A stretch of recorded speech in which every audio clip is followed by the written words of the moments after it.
Bonjour les amis, alors aujourd'hui je voulais vous partager l'histoire de Leslie. La première fois que j'ai eu contact avec Leslie c'était par Messenger et elle était complètement désemparée.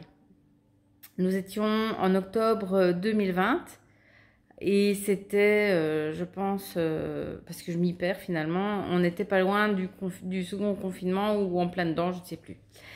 Euh, et Leslie était enceinte de 7 mois à l'époque.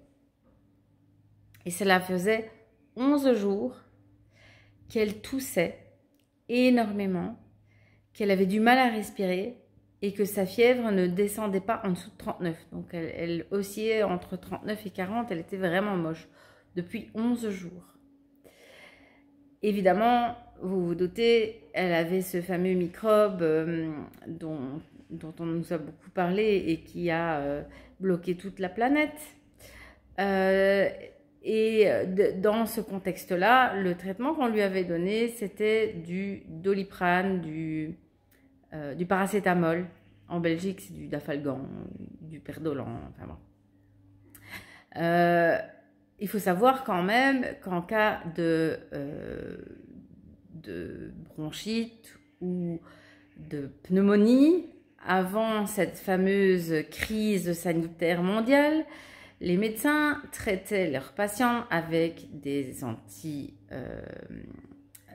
antibiotiques, des aérosols, éventuellement de la cortisone. Enfin, quand les patients avaient une maladie comme ça, on était capable de soigner, mais à partir du moment où ça a porté le nom de ce fameux virus qui nous embête encore de temps en temps aujourd'hui et qui, à mon avis, va revenir puisque il y a encore des doses d'injection dans les frigos de l'Europe.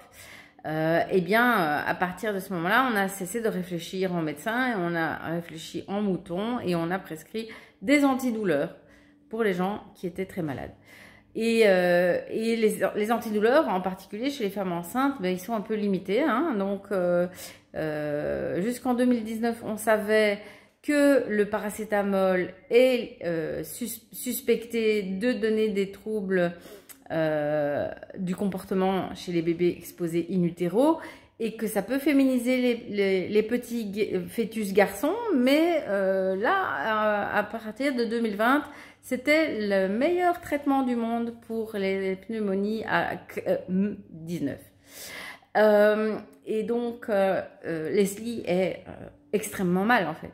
Elle est tellement malade qu'elle ne mange plus rien, qu'elle ne tient plus debout et elle tousse tellement que ça lui donne des contractions. Elle est enceinte de 7 mois, je vous le rappelle. Et vous savez ce qu'on lui a dit à l'hôpital? À l'hôpital, à la maternité, quand elle a téléphoné en disant « J'ai peur d'accoucher, j'ai tellement mal au ventre que j'ai peur d'accoucher et je ne sens plus mon bébé bouger ». Vous savez ce qu'on lui a dit? On lui a dit « Ne venez pas ». Est-ce que vous entendez ça? On lui a dit « Ne venez pas ». Quand elle m'a contactée, je lui ai dit de venir, évidemment. Qu'est-ce que vous voulez? Comment voulez-vous que je sache si son col est dilaté ou pas? Comment voulez-vous que je sache si son bébé est vivant ou pas par téléphone? Donc, quand je l'ai reçue, heureusement qu'elle n'était pas, que le bébé n'était pas en danger. Et je l'ai examiné, on a fait une prise de sang, on a fait, enfin, j'ai fait une échographie complète et je lui ai donné les traitements qui sont évidemment interdits. Ils ont même écrit sur les boîtes d'ivermectine, ils ont même écrit que c'était dangereux pendant la grossesse, alors qu'il y a des millions de femmes dans le monde qui en ont pris en Afrique, en Inde, pour des parasitoses. Donc, ils ont été jusqu'à changer les boîtes, quoi. 48 heures après, Leslie me contactait. J'avais dit qu'on restait en contact, qu'on se laissait 48 heures. 48 heures après, elle se sentait tellement mieux qu'elle aurait été dansée, quoi. Donc, vous imaginez l'état de cette femme, 11 jours, enceinte de 7 mois, avec des contractions, de la fièvre. La fièvre aussi, c'est ce qu'on appelle tératogène, c'est-à-dire que ça peut induire des malformations. sans aide, avec plusieurs appels à l'hôpital où on lui dit de ne pas venir et de rester avec un traitement qui est toxique pour son bébé et avec une infection qui est en train de dégénérer en pneumonie, mais on est devenu cinglé. C'est ça la médecine du 21e siècle. Et vous voudriez que j'obéisse à ça? Mais c'est juste impossible. C'est juste... En dehors de toutes mes valeurs, mes convictions, de mon serment, c'est impossible. Évidemment que j'ai soigné cette femme. Et j'en suis très heureuse. Et la petite puce va bien. Mais on est des monstres.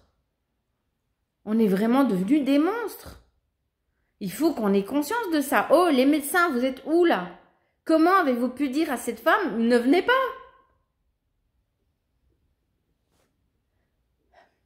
Évidemment, c'est pas par rapport aux effets secondaires des injections que je vous parle aujourd'hui, mais c'est vraiment tellement, on a tellement maltraité le peuple. Il faut bien se rendre compte qu'on n'était pas dans une logique de bienveillance. Ça veut dire quoi? Sanitaire, c'est pas pour notre bien. Regardez dans les pays où les gens, s'ils ne travaillent pas, n'ont pas à manger. Vous allez prétendre que les enfermer pour les protéger d'un virus et les priver de leur seule source de subsistance, et donc ça veut dire les priver de nourriture, c'est pour leur bien. Mais de qui se moque-t-on? Vous croyez vraiment que les gouvernements sont préoccupés par notre santé et sont gentils à ce point? Non mais vous rendez compte de ce qui se passe aujourd'hui? Est-ce que vous voyez ce qu'on fait à nos enfants dans les écoles?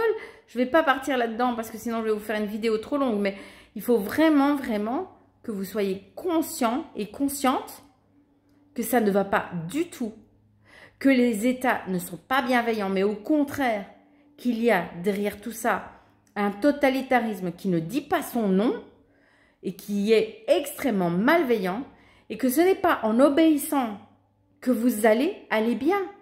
Regardez, vous avez obéi, vous avez fait des injections, elles vous ont rendu malade. Qu'est-ce qu'on va vous prendre la prochaine fois? Qu'est-ce qu'on va obtenir de vous la prochaine fois qu'on vous prive de liberté? Est-ce que vous allez, pour récupérer le droit d'avoir des vacances, est-ce que vous allez donner un rein? Offrir votre dernier né? Enfin, où on va là?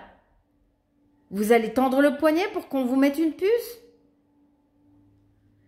Il est vraiment, vraiment important que vous preniez conscience que ça ne va pas du tout. Notre société, notre civilisation est en plein déclin. On est entré en décadence et il y en a qui s'en mettent plein les poches, mais il y en a aussi qui en profitent pour nous faire du mal et faire du mal à nos enfants. Voilà, je vais en rester là parce que je suis encore une fois dans les émotions, mais je voudrais juste vous dire que nous ne sommes pas si peu nombreux que ça. Nous sommes capables de dire non, de mettre des limites.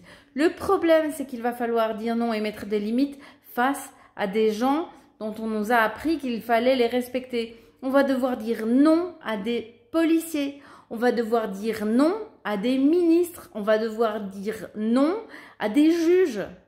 Et il va falloir tenir le coup. Et il va falloir dire non au directeur de l'école de votre enfant. Et non aux profs quand ils voudront apprendre des cochonneries à vos enfants. Il va falloir de la force. Et il va falloir être bien ancré. Il va falloir être déterminé. Et il va falloir être uni. Alors, n'hésitez pas à vous serrer les coudes, à vous rencontrer, à vous allier. Parce que le machin 19 là, c'était l'apéritif. Voilà. Je vous embrasse. Je suis pleine d'amour pour l'humanité. Sachez-le, malgré tous ses défauts. Et je pense qu'on va y arriver. Mais il va falloir être fort. Voilà. À bientôt.